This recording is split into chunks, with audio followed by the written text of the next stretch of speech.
പുതിയൊരു വീഡിയോയിലേക്ക് സ്വാഗതം. രാവിലത്തെ തിരക്കെല്ലാവരുടെയും കഴിഞ്ഞു എന്ന് വിചാരിക്കുന്നു. ഇനി ഉച്ചക്കത്തേക്ക് എന്നും എന്ത് കറി വയ്ക്കും എന്നുള്ള ചിന്തയിലായിരിക്കും മിക്ക വീട്ടമ്മമാരും. എന്നാൽ ഇന്ന് ഞാൻ ഉണ്ടാക്കുന്ന ഈ കറി എല്ലാവരും ഒന്ന് ട്രൈ ചെയ്തോളൂ കേട്ടോ.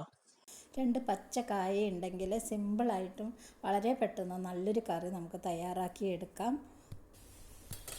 ഇതിനായിട്ട് ചെറിയ ചൂടുള്ള കഞ്ഞിവെള്ളം കുറച്ച് എടുത്തിട്ടുണ്ട്. ഇതിൽ കുറച്ച് ഉപ്പ് കൂടി നമുക്ക് ചേർത്ത് കൊടുക്കാം. ഈ ഉപ്പ് ചേർക്കുന്നത് എന്താണെന്ന് വെച്ചാൽ കയ്യിൽ വാഴക്കയുടെ കറ പിടിക്കുകയില്ല, മാത്രമല്ല വാഴക്കയിലുള്ള കറ പെട്ടെന്ന് പോകാനും സഹായിക്കും. അതുകൊണ്ടാണ് നമ്മൾ ഇങ്ങനെ കഞ്ഞിവെള്ളത്തിൽ ഉപ്പിട്ട് കൊടുക്കുന്നത്. അപ്പോൾ ഞാനിവിടെ നേന്ത്രക്കായയാണ് കേട്ടോ എടുത്തിട്ടുള്ളത്. നമുക്ക് ഏത് കായ വേണമെങ്കിലും എടുക്കാം. പിന്നെ പ്രത്യേകിച്ച് ഇതിൻ്റെ തൊലി കളയണമെന്ന് നിർബന്ധമൊന്നുമില്ല. എങ്കിലും ഞാനതിൻ്റെ പുറത്തെ തൊലി ചെറുതായിട്ടൊന്ന് ചിരണ്ടി കളഞ്ഞിട്ടുണ്ട്. ഇനി ഇത് തീരെ ചെറുതായിട്ട് അരിയാതെ കുറച്ച് വലിപ്പത്തിൽ തന്നെ നമുക്കിതൊന്ന് മുറിച്ച് കൊടുക്കാം. ഈ നേന്ത്രക്കായ കൊണ്ട് കറി വെച്ച് കഴിഞ്ഞാൽ നല്ല ടേസ്റ്റാണ് കേട്ടോ ചോറുണ്ണാനായിട്ട്. ഇപ്പം നമുക്ക് പ്രത്യേകിച്ച് വേറെ കറിയൊന്നും ആവശ്യമില്ല. ഒരു പ്രാവശ്യമെങ്കിലും നിങ്ങൾ വെറുതെ ആണെങ്കിലും ഒന്ന് തയ്യാറാക്കി നോക്കണേ. ഇപ്പം നമ്മൾ വാഴയ്ക്കയെല്ലാം നല്ല വൃത്തിയായിട്ട് കഴുകി എടുത്തിട്ടുണ്ട്. ഒരു കറ പോലും ഇല്ല കേട്ടോ വാഴയ്ക്കയിൽ. നമ്മുടെ കയ്യിലും ഒട്ടും കറയൊന്നും പിടിച്ചിട്ടില്ല. ഇനി നമുക്ക് ഈ വാഴയ്ക്ക കൊണ്ട് കറി തയ്യാറാക്കിയെടുക്കാം. അതിനായിട്ടൊരു കടായി ഞാൻ ചൂടാക്കി എടുത്തിട്ടുണ്ട്. ഇതിലേക്ക് നമുക്ക് ഒരു 2 സ്പൂൺ വെളിച്ചെണ്ണ ഒഴിച്ചു കൊടുക്കാം. അപ്പോൾ എണ്ണ ചൂടായി വന്നിട്ടുണ്ട്. ഇതിലേക്കൊരു 10-15 ചെറിയ ഉള്ളി ഞാനൊന്ന് മുറിച്ചെടുത്തിട്ടുണ്ട്. അതിലേക്കൊരു 2-3 പച്ചമുളക് നമുക്ക് എരിവിനുള്ളത് ഇട്ട് കൊടുക്കാം. പിന്നെ 1 ഇഞ്ച് വലുപ്പത്തിലുള്ള ഇഞ്ചി ചെറുതായിട്ട് അരിഞ്ഞതും 6-7 വെളുത്തുള്ളി അരിഞ്ഞതും കൂടി ഇട്ടിട്ടുണ്ട്. കൂടെ മുറിച്ച് വെച്ച കായ കൂടി ചേർത്തു. ഇനി ഇതിലേക്ക് ചേർത്ത് കൊടുക്കുന്നത് വഴുതനങ്ങയാണ്. ഞാനിവിടെ ഒരു വഴുതനങ്ങയാണ് എടുത്തിട്ടുള്ളത്. പച്ച കളറിലുള്ള വഴുതനങ്ങയല്ല ചേർത്തത്, വയലറ്റ് കളറിലുള്ള വഴുതനങ്ങയാണ് ഇതിലേക്ക് ചേർത്ത് കൊടുത്തത്. ഇനി ഇതിൻ്റെ കൂടെ ഒരു ഐറ്റം കൂടി ചേർക്കണം. പച്ച തക്കാളിയാണ് ചേർക്കുന്നത്. പഴുത്ത തക്കാളി നിങ്ങൾക്ക് ഇഷ്ടമുള്ളത് ചേർത്ത് കൊടുക്കാം. ഞാൻ പച്ച തക്കാളി ചേർത്തന്നേ ഉള്ളൂ.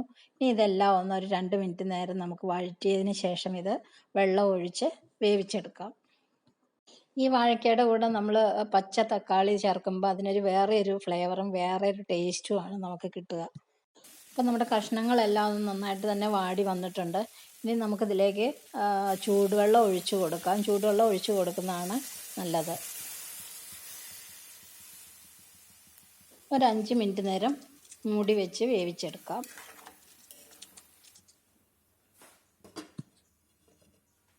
അടുത്തത് നമുക്കിതിന് വേണ്ട അരപ്പ് തയ്യാറാക്കാം. അതിനായിട്ട് ഞാനിവിടെ അരമുറി തേങ്ങ എടുത്തിട്ടുണ്ട്. 1 സ്പൂൺ മഞ്ഞൾപ്പൊടി ചേർത്ത് കൊടുത്തിട്ടുണ്ട്. ഒരു 1 സ്പൂൺ മല്ലിപ്പൊടി കൂടി ചേർക്കുന്നുണ്ട്. 1 സ്പൂൺ മുളക് പൊടി കൂടി ചേർക്കുന്നുണ്ട്. ഞാനിത് നല്ല മുളക് പൊടിയാണ് ചേർക്കുന്നത്, കാരണം നമ്മൾ 2 പച്ചമുളക് ചേർത്തിട്ടുണ്ട് ഓൾറെഡി. ഇവിടെ ഞങ്ങൾക്ക് കറിക്കൊക്കെ കുറച്ച് എരിവൊക്കെ വേണ്ടതുകൊണ്ടാണ് ഞാൻ എരിവുള്ള മുളക് പൊടി ഒരല്പം ചേർത്ത് കൊടുത്തത്. അങ്ങനെ നമ്മുടെ അരപ്പെല്ലാം നമ്മൾ നല്ല പേസ്റ്റ് രൂപത്തിൽ അരച്ചെടുത്തിട്ടുണ്ട്. ഇനി ഈ അരപ്പ് ഈ കറിയിലേക്ക് ചേർത്ത് കൊടുക്കാം.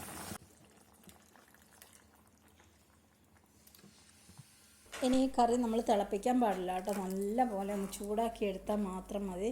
അപ്പോൾ നമ്മുടെ കറിയെല്ലാം നന്നായിട്ട് ചൂടായി വന്നിട്ടുണ്ട്. ഇനി നമുക്കിതിലേക്ക് കടുക് വറുത്തിടാം. ചെറിയൊരു നോൺ സ്റ്റിക്ക് പാത്രം എടുത്തിട്ടുണ്ട്.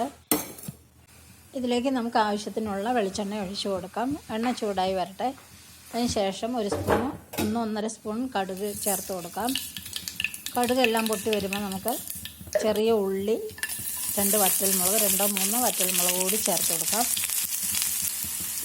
ഇനി ഇതിലേക്ക് കുറച്ച് കറിവേപ്പില കൂടി ചേർത്ത് കൊടുക്കാം.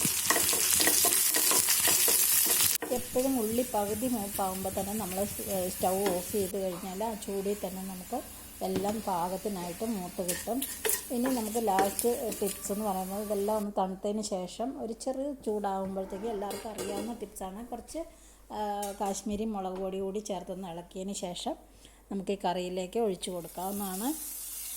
നല്ല ടേസ്റ്റാണ് കേട്ടോ. നിങ്ങൾ ഒരു പ്രാവശ്യമെങ്കിലും ഇതുപോലെ ഒന്ന് ട്രൈ ചെയ്ത് നോക്കൂ. എങ്ങനെയുണ്ടെന്നെങ്കിലും അറിയാമല്ലോ. അപ്പോൾ നിങ്ങൾ പിന്നെ വീണ്ടും ഇടയ്ക്കിടയ്ക്ക് ഈ കറിയെ നിങ്ങൾ വെക്കുള്ളൂ. കായ കിട്ടിക്കഴിഞ്ഞ ഉടനെ നിങ്ങളിത് വെക്കും എന്നുള്ളത് ഷുവറാണ്. അത്രയ്ക്ക് നല്ലൊരു കറിയാണ്. നല്ല സിമ്പിളാണ്, പെട്ടെന്ന് നമുക്ക് തയ്യാറാക്കുകയും ചെയ്യാം. ഇപ്പോൾ തക്കാളി ഒന്നും കിട്ടിയില്ലെങ്കിൽ പോലും ചെറിയ ഉള്ളി വെച്ചിട്ടാണെങ്കിലും നമുക്കിതുപോലെ വാഴയ്ക്കയും ഉള്ളിയായിട്ട് നമുക്ക് കറി വയ്ക്കാം. പെട്ടെന്നൊരു കറിയൊക്കെ വേണമെങ്കിൽ ഇതുപോലെ നമുക്ക് തയ്യാറാക്കിയെടുക്കാം കേട്ടോ. അപ്പോൾ എല്ലാവരും ഒന്ന് ട്രൈ ചെയ്ത് നോക്കുക. ആദ്യമായിട്ട് കാണുന്നവരുണ്ടെങ്കിൽ സബ്സ്ക്രൈബ് ചെയ്യുക, കമൻറ്റ് ചെയ്യുക, ലൈക്ക് ചെയ്യുക.